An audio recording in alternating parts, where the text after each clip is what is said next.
How do you get good at art really fast? We've all asked ourselves that question at some point. So, in this week's episode of YouTube Art School, I'll reach into my experience bag of 20 plus years working as a professional artist, my 10 years of teaching art and mentoring students to try and give you the best possible rundown. We often hear that practice makes perfect, but that's not true. Regular practice is trash. It just doesn't work with art. So instead, I'm here to give you the blueprint to perfect practice. Class is starting.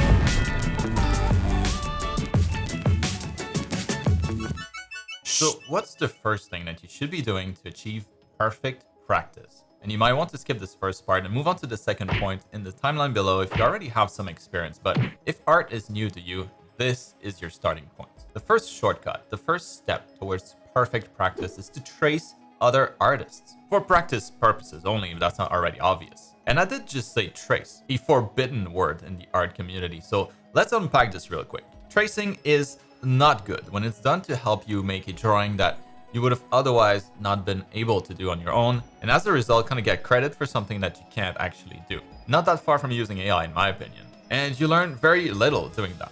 It's great, however, when it's done with the purpose of learning, and I think a lot of us start off as artists doing just that. Tracing over other artists' work when I was much younger helped me realize I could also draw the same lines as those, more experienced artists, even if I needed them to guide me with their actual drawing, It made me realize that with some experience, I could probably do it too. Tracing gets real boring real fast though, so most of us will try to draw our own things at some point. And if that's you right now, how you approach this new challenge will make a massive difference. The best way, I believe, is to first go into it blindly. So try drawing something that interests you until you inevitably hit a wall, until frustration builds and you find yourself unable to figure it out. And it's at that point that it would be a great time to introduce some art studies. My art studies always come as a result of a problem that I'm facing, and I recommend that you do the same if getting better faster is the goal. Always use a problem-based approach. So start a drawing, and then when you run into something that you can't draw properly, a problem, you study that single thing until you can draw it. This step is all about isolating the problem, really figuring out how much I know, and then what exactly I don't know. So don't study everything, like a bunch of different topics all at once. Only study enough to solve that one single problem directly in front of you, blocking your path. Do this each time that you run into a new issue, preventing you from completing the drawing that you're working on. And so now I've mentioned studying the problem directly in front of you, but here's how you actually do that. So as an example, and it could really be anything, but let's say I'm stuck drawing the face of a new character. I'll start by finding a bunch of reference photos, but also actual art from artists that I think are doing that specific thing better than me. It's important to have a mix of both. The real life reference will show me what it should look like, while the drawing references will show me ways to simplify that reference. It basically shows me what other artists have found to be valuable information from similar real life references, and that's a huge time saver for me. I think of it as learning the best talent builds in an RPG game, or learning the best pattern of a game boss by looking at YouTube videos first. It's very likely that I would have eventually discovered the same, or something equivalent on my own with enough time. But if I don't have to and I can instead just use the discovery of a bunch of other artists, then I save myself a huge amount of time. So now that I have references in hand, I actually won't start drawing just yet. There's an important step that comes right before that. So I'll usually spend a minimum of 1 to 2 minutes just sitting there and observing the references that I've collected.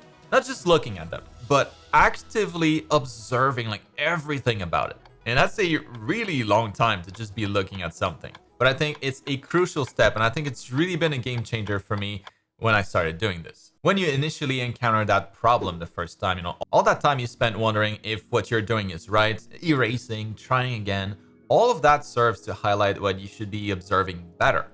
It's like a clear piece missing to your puzzle, and now you're searching for it as you observe. Now you know what you're looking for, and it's always very tempting to just go and draw it already, but you should always force yourself to spend some extra time observing, not rush into it. One trick I like to use when looking at references is to try closing my eyes and imagine in as much detail as possible what that reference looks like. Then I'll open my eyes again and repeat the process until my mental image when my eyes are closed is significantly clearer. And it's at that point that you should be ready to try copying, without tracing this time, the references that you gathered from different angles, pulling more references if needed, testing different ways to draw and simplify the references. Then go back to observing some more, and then do this over and over again, usually filling up the equivalent of a sketchbook page full of studies. When the page is full, I usually consider that I've kind of acquired the skill. But there should be no guessing here, no drawing from imagination, only copying what you see from the references. And all of this to solve the problem directly in front of you, which in my example was figuring out how to draw a face. So what we've seen so far will make a huge difference, but we're not done. The next thing to achieve perfect practice, and we're almost there, is to follow expert frameworks. It's basically a structured approach to learning built by an expert.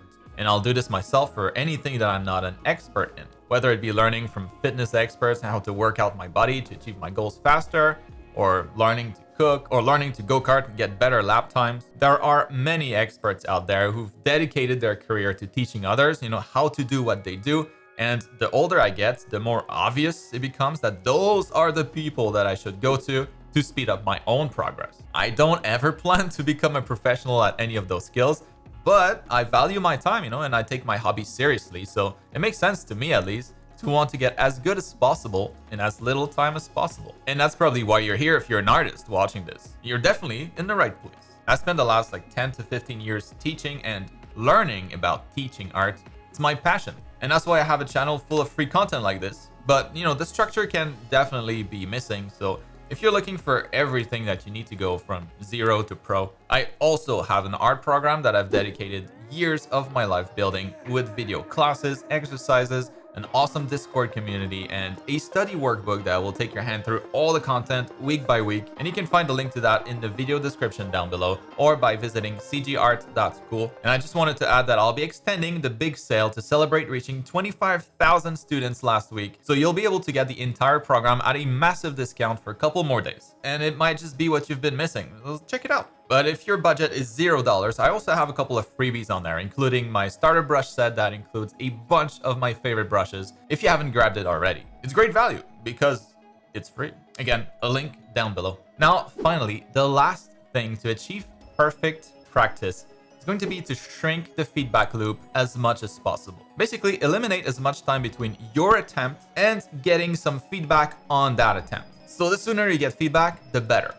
As toddlers and kids, we always have a parent or an authority figure right there almost at all times to correct, anything that we're doing. If we're learning to talk and we mispronounce something, well, there's always a parent right there, right then, ready to correct us, right? And that makes for a very short feedback loop. You fail at something and you know immediately almost why you failed and what's the right answer. But we lose that as we get older, right? People stop giving us feedback because I guess they think we got our shit together, but do we really? So that's what you should try to find when it comes to your art. It's not easy to find. My art school program has a Discord community, like I just said, and it's a great place for students to ask others about their progress at any time. You should try to find something like that. It's not the only one, obviously. Like during my early years as an artist, I was always on art forums, and later in my career, I had the art directors and the senior artists on the teams that I was working on to help me with feedback. And I just can't emphasize just how helpful a second set of eyes and constructive feedback can help to speed up your progress.